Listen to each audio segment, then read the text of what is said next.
I first heard the term comfort zone in the late 90s when I was part of a research group at the University of California, San Diego.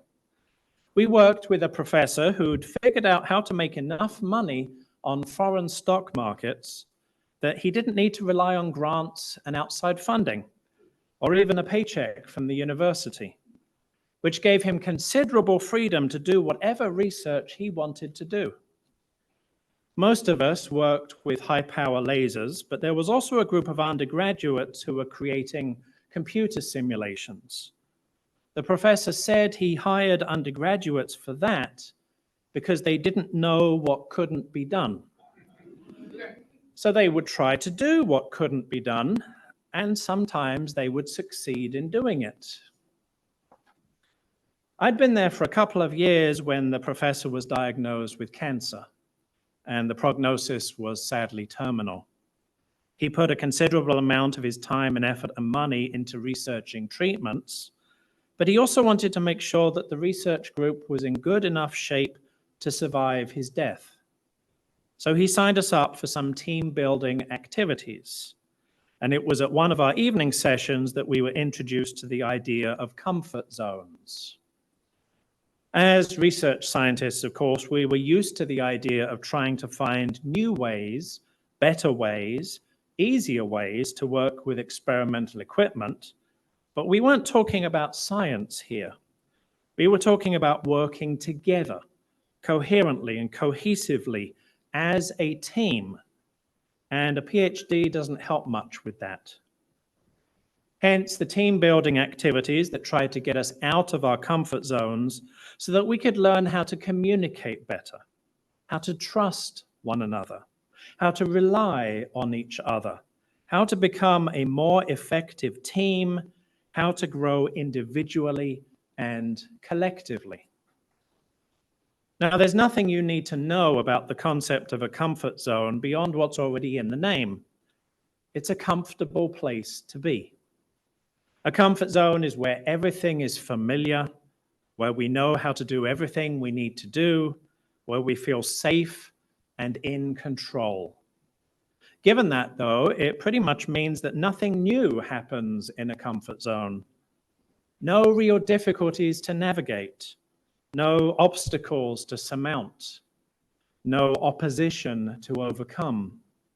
So there's nothing new to learn in a comfort zone. There's no growth in a comfort zone. Given that, some of you may have seen a picture showing in relation to your comfort zone a place where the magic happens. Jeffrey, please put that picture on the screen. This is, of course, a huge oversimplification, but it's based on the truth that learning and growth can only happen outside our comfort zones. This is what we're exploring this morning, but for now, let's sing an Advent carol.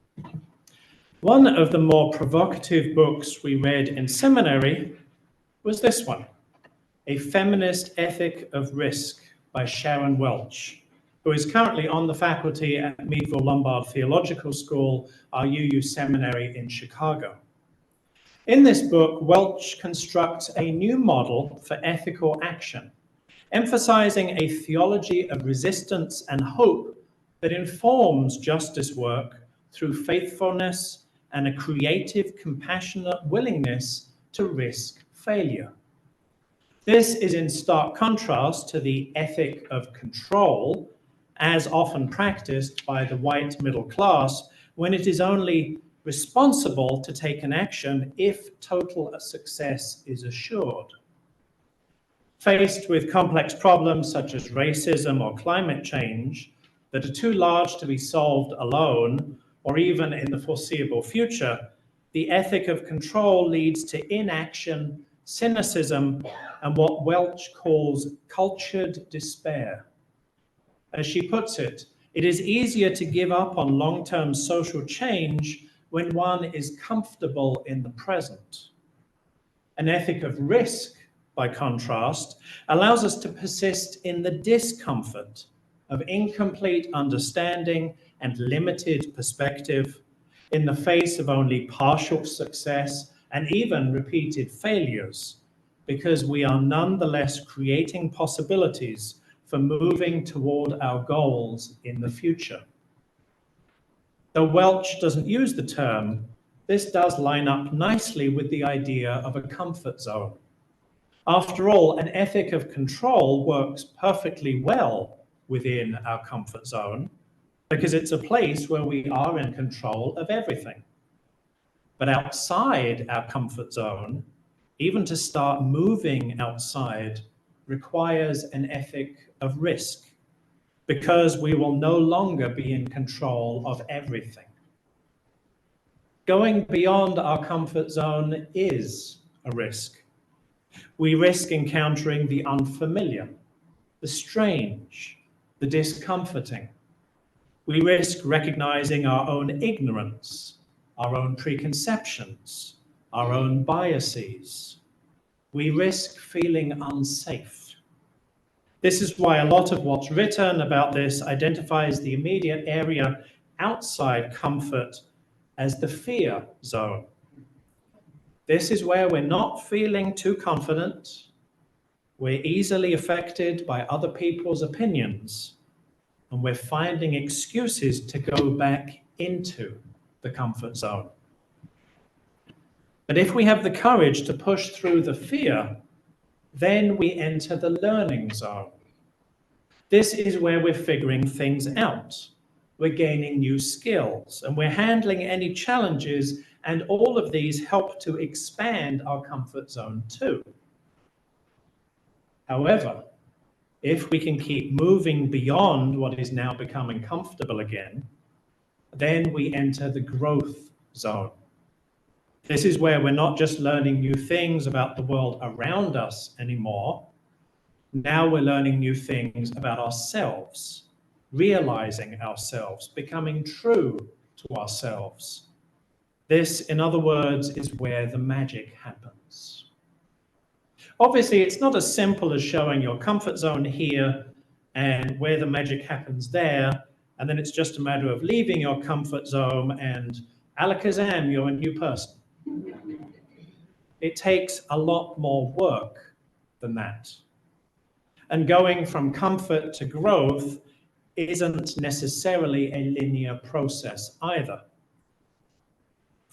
Fear or the stress of learning might send us back into our comfort zone. Stay too long at simply learning, and now your comfort zone has expanded enough to enclose you again. Or push out too far too fast, and now you're in the panic zone, where everything is just too overwhelming, and you go careening back into your comfort zone, and you might not leave it again for some time. Now, if you've ever gone through an intentional learning process, whether an extended course of study or a more limited training, you've probably experienced this process. Before you began, you were comfortable with what you knew. Starting the course or training, you felt uncomfortable, uneasy, even afraid of this new, unfamiliar situation. Then you started to figure it out and learn.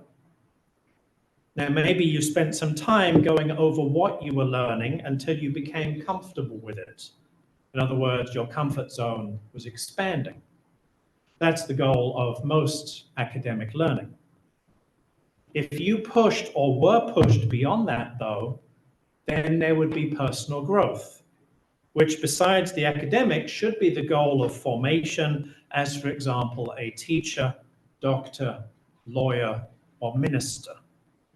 It's no longer just about what you know, it's about who you are. And perhaps the pushing was sometimes too much, and I can speak from personal experience, then there was panic. If that happened to you, hopefully you were able to recover from it and continue learning and growing. What really helps with that, and indeed the whole process though, is going through it with other people. And that's an important part of an ethic of risk. One of the factors that characterizes the ethic of risk, according to Sharon Welch, is a firm grounding in community, and not just present community, but also the communities of memory and hope represented by the stories a community tells about its past and its future. Since morality is collective, not individual, we need others in order both to determine what actions we choose and also to sustain us through inevitable failures and setbacks.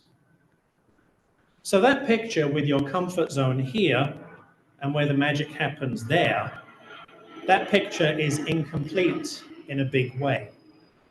For the magic to happen, there really need to be other people cheering you on, lifting you up when you fall, and even carrying you when you need it.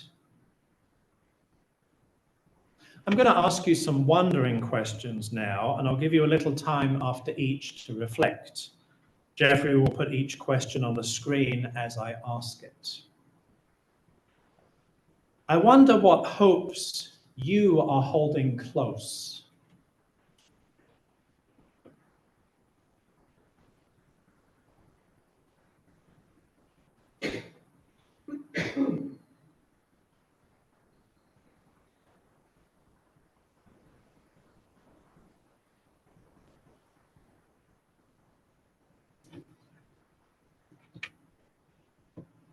I wonder when you have had to choose between wanting to grow and being afraid.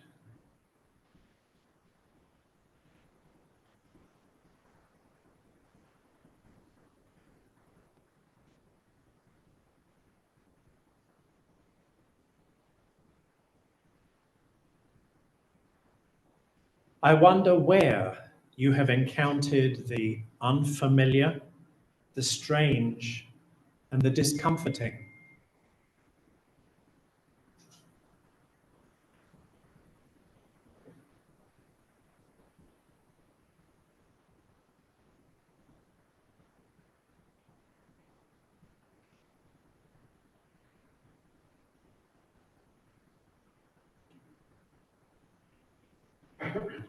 I wonder how you have experienced taking a risk and growing.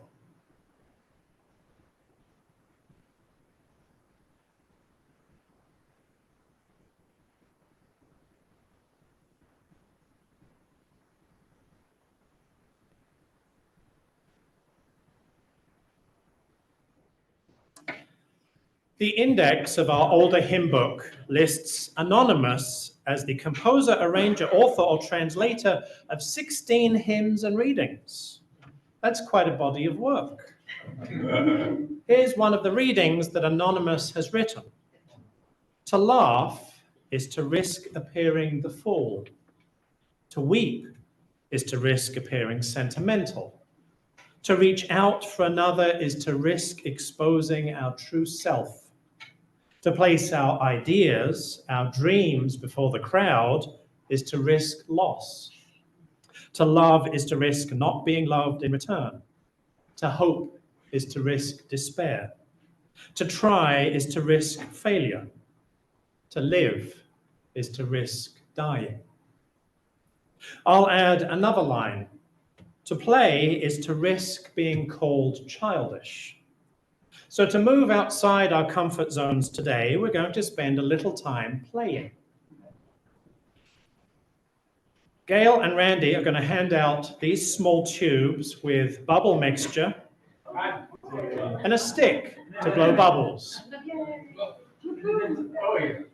There are a variety of colors, and they are non-toxic, odor-free, and washable.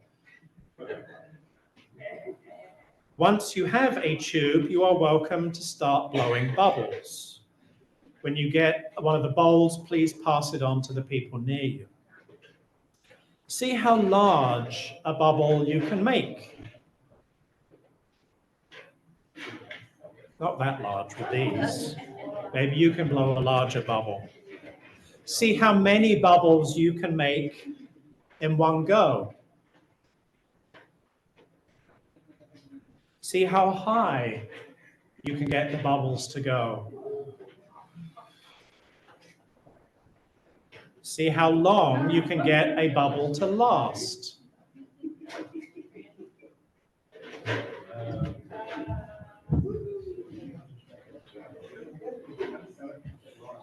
As we're blowing bubbles together, I invite you to watch how they move, how they float, how they sink, how they burst.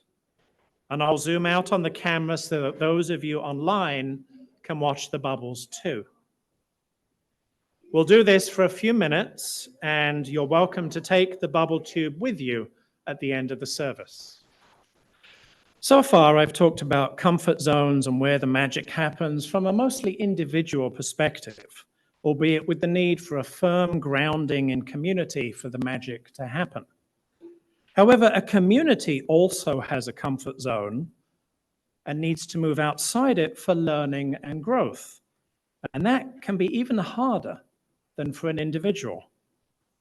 This is why there are some ritual words that are uttered time and again in congregations regardless of faith or denomination, including, "We've always done it this way," and "We tried it once and it didn't work."